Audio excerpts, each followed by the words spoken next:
Merhaba arkadaşlar, Pratik Örgüler YouTube kanalıma hoş geldiniz. Arkadaşlar bugün sizlerle bu tatlı rengimizde çok güzel bir tığ işi örgü modeli çalışacağız. Benim ipim uygun olarak elimde 2,5 milimetre yani 4 numara bir tığım var. İpim de bebe yünü arkadaşlar, şu şekilde. Şimdi örme işlemine geçelim. Modelimizi örmeye zincir çekerek başlıyoruz. İpimizi sabitliyoruz. Çok sık olmayan zincirler çekiyoruz.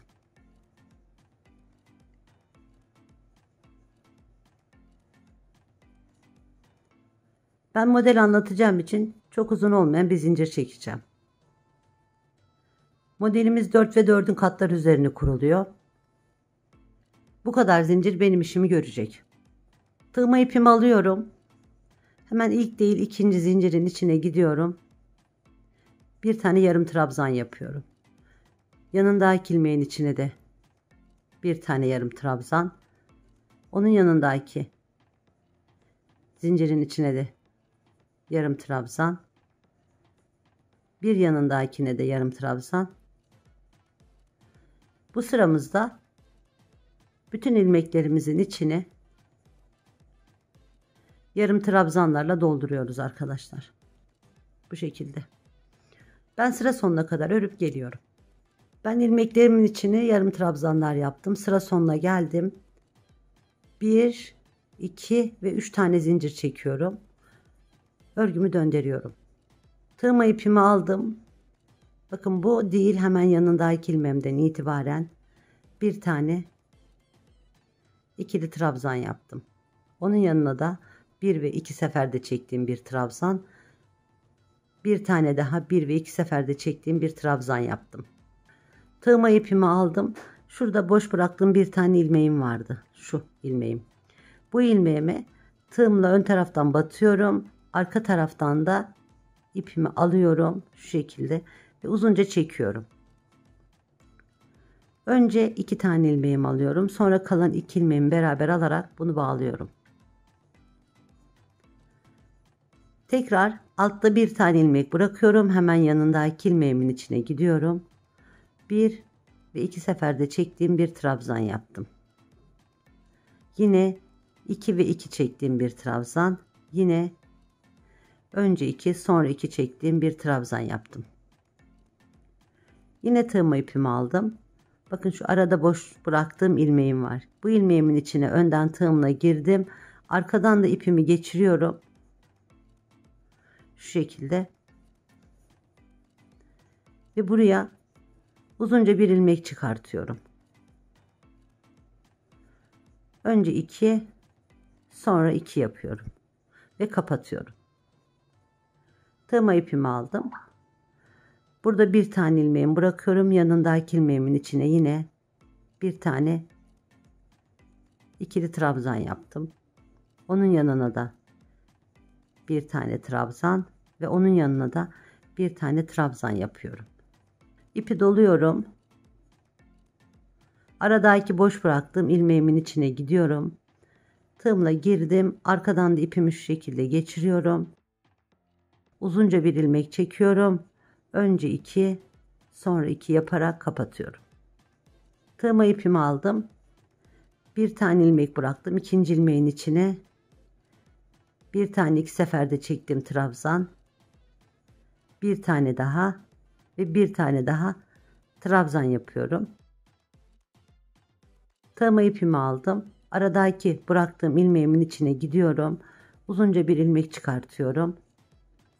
Önce 2 sonra 2 yapıyorum ve kalan zincirimin üstüne de bir tane ikili trabzan yapıyorum.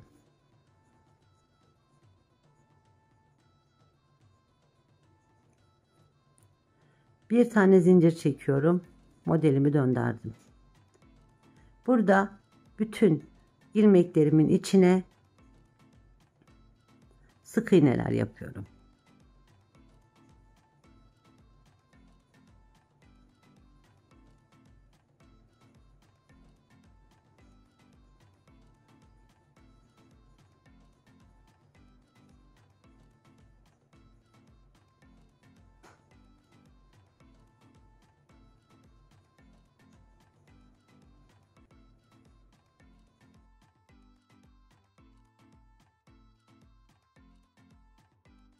Kalan kenardaki zincirimin tepesine de yine sık iğnemi yapıyorum. Ve sıra sonuna geliyorum.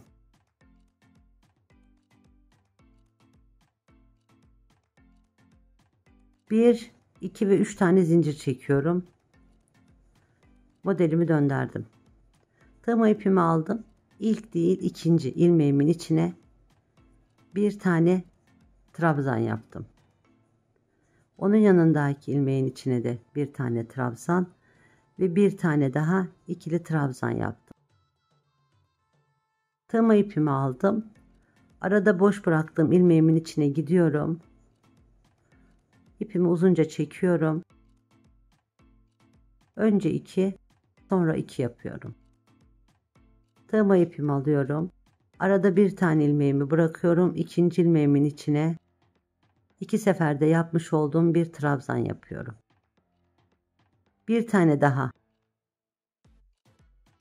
ikili trabzan yapıyorum ve bir tane daha 2 seferde çektiğim trabzan yapıyorum. İpi doluyorum. Aradaki bakın şu ilmek var. Bu ilmeği iniyorum. Şöyle uzunca bir ilmek çıkartıyorum.